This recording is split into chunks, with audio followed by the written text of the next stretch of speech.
Le journal de l'information.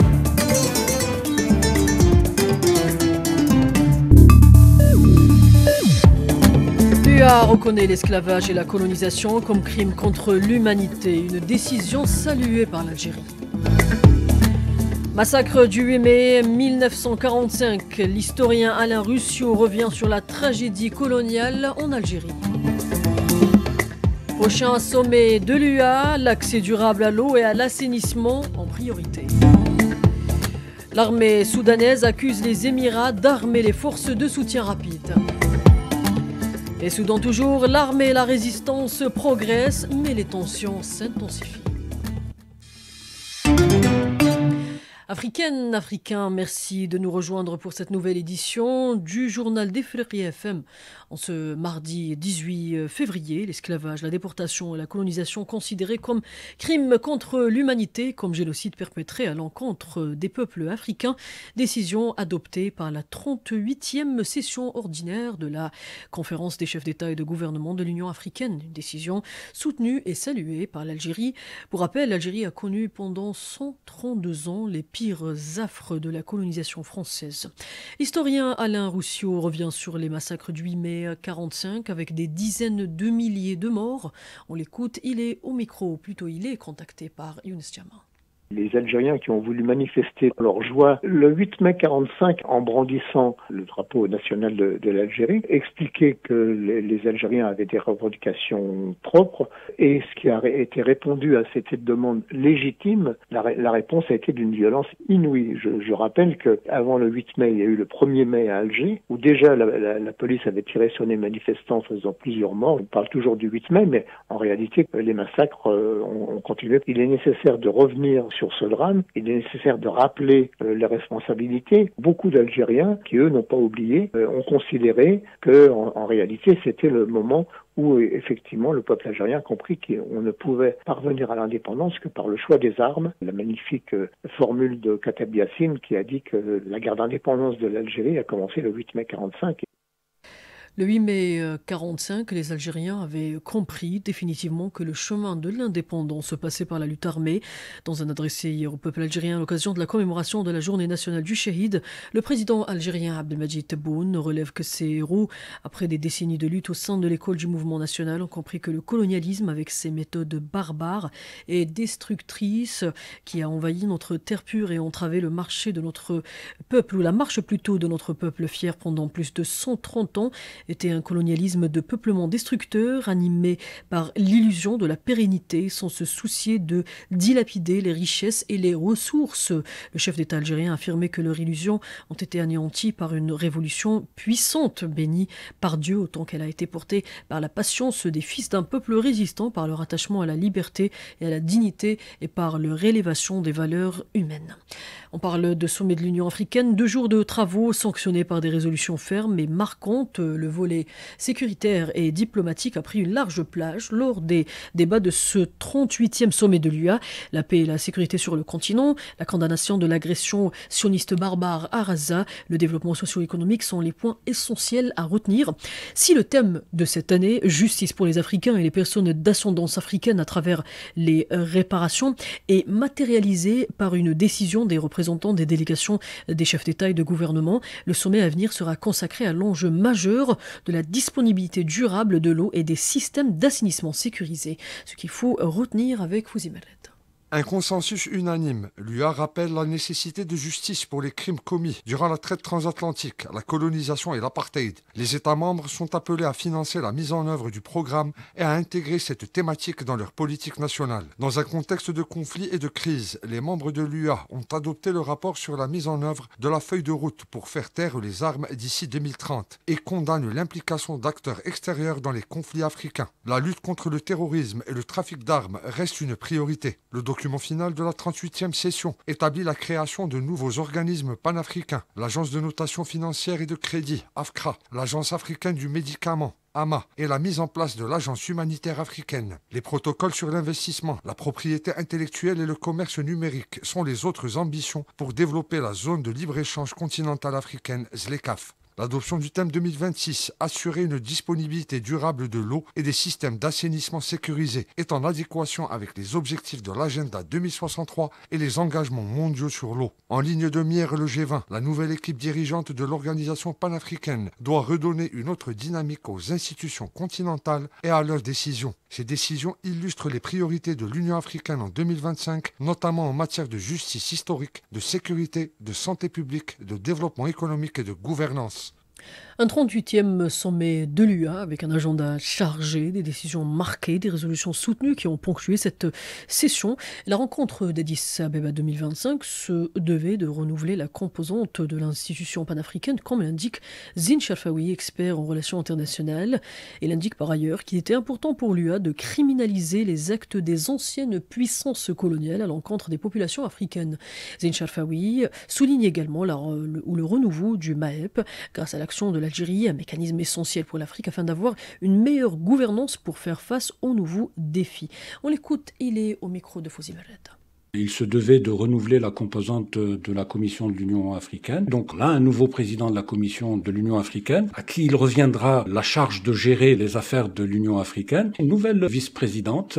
Cette année, le sommet de l'Union africaine était placé sous le thème de la réparation des crimes commis par les anciennes puissances coloniales, de classer l'esclavage, la déportation, la colonisation comme des crimes contre l'humanité et comme des génocides également. Donc, ceci est extrêmement important parce que l'Afrique a beaucoup souffert du colonialisme et peu d'anciennes puissances coloniales ont dénié non seulement reconnaître leurs crimes, mais aller dans le sens aussi des réparations. Par ailleurs, grâce justement à l'action de l'Algérie, un mécanisme de l'Union africaine qui est le MAEP pour permettre à l'Afrique d'avoir une gouvernance capable de répondre aux différents défis auxquels le continent a affaire. Et en marge du sommet, un mémorandum d'entente a été signé pour mettre en œuvre la contribution financière promise par le président algérien Al-Majid Tebboune au mécanisme africain d'évaluation par les pairs dans le but de promouvoir la bonne gouvernance en Afrique. L'accord a été signé par la secrétaire d'État algérienne aux affaires africaines Selma Barta Mansouri et la directrice exécutive du MAEP Marie-Antoine Rose Carter. Le docteur Michek Moutizi, une figure du mécanisme africain d'évaluation par les pairs, nous en dit davantage au micro de Asma Boulawed.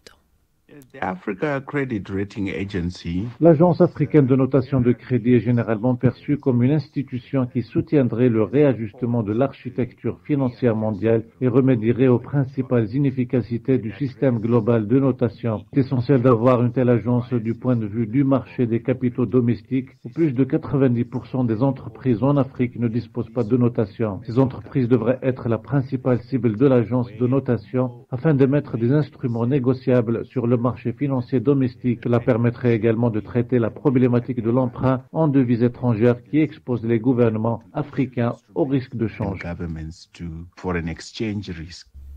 Soudan, à présent, l'armée pointe du doigt les Émirats arabes unis et les accuse d'armer les forces de soutien rapide qui, selon les forces armées, ne se contentent plus d'affronter l'armée mais s'en prennent désormais directement aux civils et aux infrastructures vitales du pays. Ernie Tracy.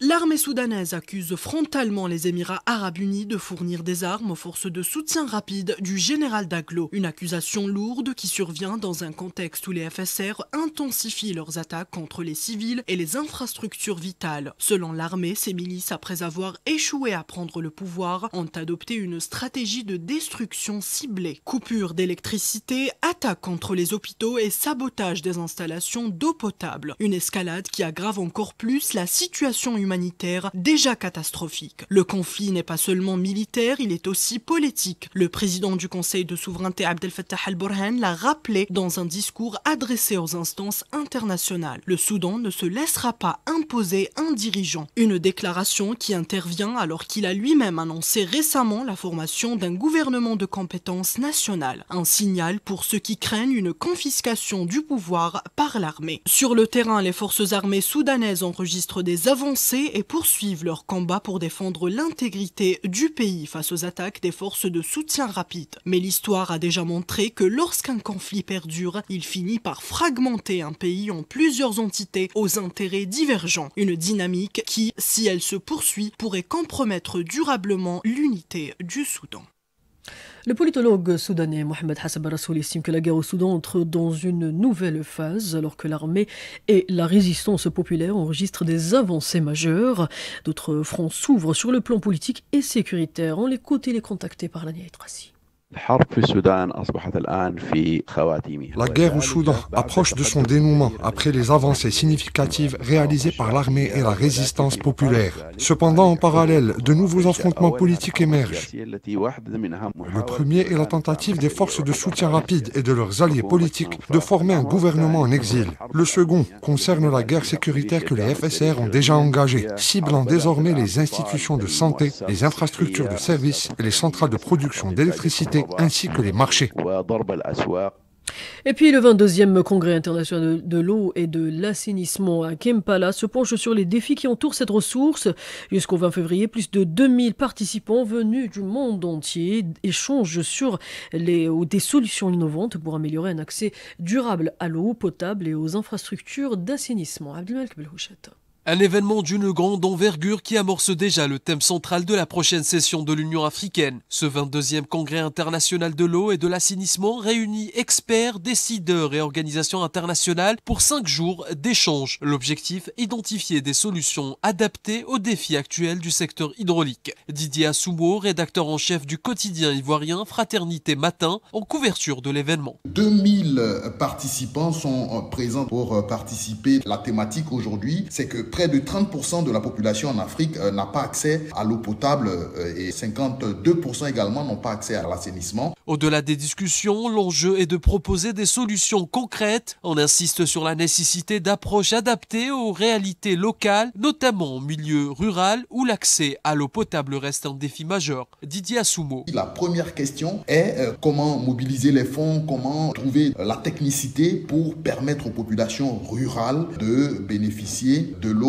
potable. Et il est essentiel d'atteindre donc les objectifs de l'ODD à l'horizon 2030. Cette édition offre une opportunité renouvelée aux décideurs politiques, experts, techniciens et partenaires de se rassembler afin d'échanger sur les meilleures pratiques et surtout de co-construire des solutions en adéquation avec les réalités locales. Ce 22e congrès international de l'eau et de l'assainissement est une occasion unique de renforcer la coopération intra-africaine et de développer des stratégies pour une gestion plus efficace de l'eau et de l'assainissement dans un continent où l'eau est considérée comme une denrée rare.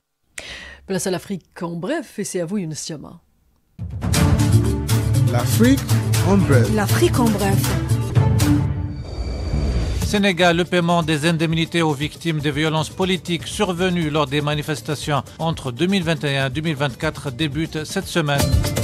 Algérie, le ministre algérien de l'énergie Mohamed Arqab a reçu hier à Alger une délégation de l'Organisation japonaise du commerce extérieur pour examiner les voies et moyens du renforcement de la coopération entre les deux pays dans ce secteur. Maurice, l'ancien Premier ministre Pravind Jugnauth obtient sa libération sous caution après son arrestation dimanche pour blanchiment d'argent. Et place à la culture et l'agenda culturel, à vous André Molélé. Africulture, l'agenda culturel. Au Tchad, la 4e édition du festival New School Power débute le 19 février et s'étendra jusqu'au 22. Ce festival proposera un village artistique, des ateliers de formation animés par des professionnels et bien d'autres activités. Au Cameroun, le festival Moussina se déroulera à Douala du 21 au 23 février. Cette 8e édition s'inscrit dans un cadre festif et éducatif, encourageant la participation des jeunes et leur implication dans les traditions culturelles. Enfin, au Niger, le Sahel Comedy Club se tiendra ce 22 février à Niamey. Objectif, promouvoir l'humour local et rassembler les amateurs de comédie.